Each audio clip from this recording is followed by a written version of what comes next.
Someone asked my friend the other day, what's with girls and feminism? When she told me, I thought, what is with girls and feminism? I mean, they have all the same rights as men and all the same privileges as men. It has never been a better time to be a woman. I know. Today, like nowadays, women have nothing to complain about. I mean, we gave them the right to vote, when like 100 years ago, they couldn't. Even if men have been voting since voting was invented. Let's take a look. Okay, so I've heard feminists, those ugly, lesbian, butch, man-hating women, complain about the way our society sees women and girls. Yeah, okay. See, they say that we demonize feminine traits, and that we label females with male traits as, better than traditional females. They call this internalized misogyny and complain about it all the time, but I don't agree with their complaints. Obviously, a girl who doesn't act like a girl, you know those beauty-obsessed traditional women who spend their time obsessing over romance? Is definitely a better girl, because society has told us not having those traits automatically makes you a better person, since all these traits are undesirable. I know. I mean, like, okay, if a girl cares about her appearance, then she's vain and just wants attention. If she cares about romance, she's obviously needy. And if she's traditional, then that obviously means she's not strong. And if any girl demonstrates or exhibits any of these traits, then she's obviously going to just express all the rest, too. Yes, and when a girl doesn't care about her appearance, she's letting herself go. When a woman doesn't want to be a mother, she'll change her mind when she's older because children are such joys. And when she doesn't want to get married, she just hasn't found the right guy yet. Yeah, and you know what? Dating women is so annoying. I mean, the mood swings, please. Okay. She'll go from happy to sad to angry to happy again, all in a matter of minutes. And God forbid she's on her period.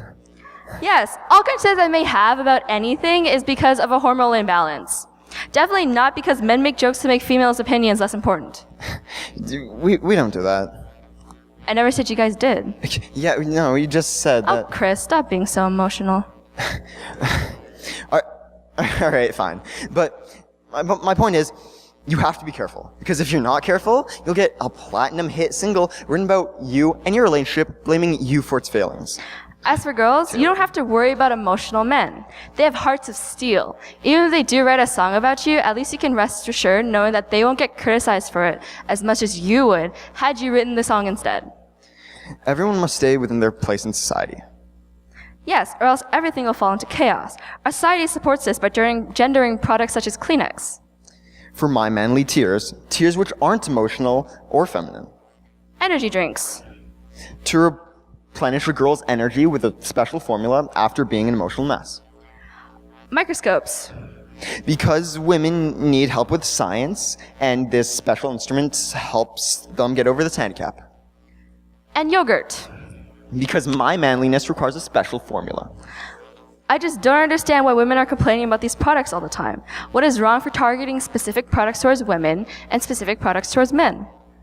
I know. And it's not like they're perpetuating gender stereotypes by making all of women's products all flowery and pastel, as opposed to all of men's products all dark, angular, and straight. Like Chris, But, you know, on to another topic. About female heroes. Do you know Scarlett Johansson? Yeah, well, she actually gets mad at various reporters for asking her how she got fit for her movie instead of asking her more intellectual questions. Like who did she think was going to ask those questions? Chris Evans? Like Chris Pratt or any of the other guys had to go through training regimens to get into their costumes like she did. Exactly. Plus, as a woman, she definitely has the best tips when it comes to physical appearance. All good women do. Scarlett Johansson may think that this is problematic, but I don't see why. Having 28.8% of women in film wear sexually revealing clothing versus 7% of men is not degrading to women at all. Neither is it problematic to the public, giving the public bad or wrong ideas about women and sexuality. Especially not to young girls looking to the media for role models. I hear the music industry gets complaints about women and their body image all the time. Yes, they do.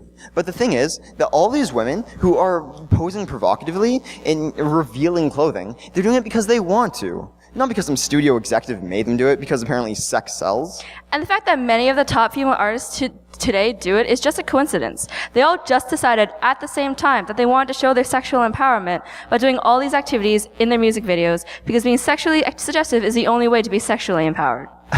Exactly. Watch this.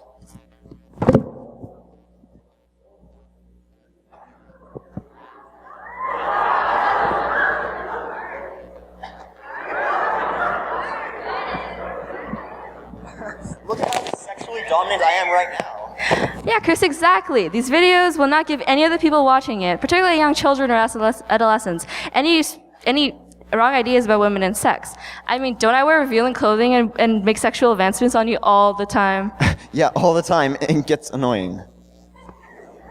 And then you in society will bully me and call me names about it, because even though the media constantly shows us that this is how women act, it is not something that we should be listening to. Instead, we should all be the good girls who never have sex before we get married. Well, yeah.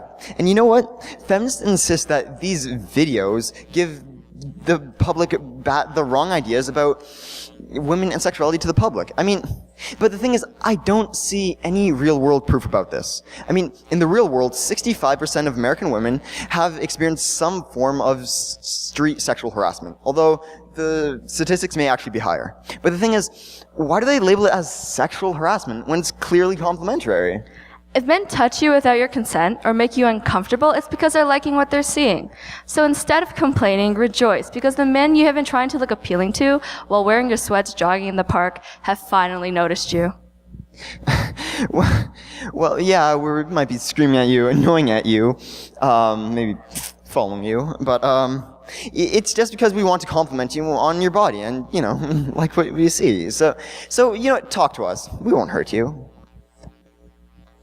As an example of how complimentary it is, Chris, why don't I catcall you right now?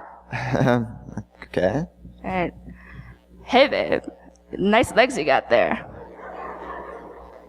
Can I follow you home tonight? Well, see, that was definitely a compliment. Anyway, I have to go. It was nice talking to you. Yeah, nice.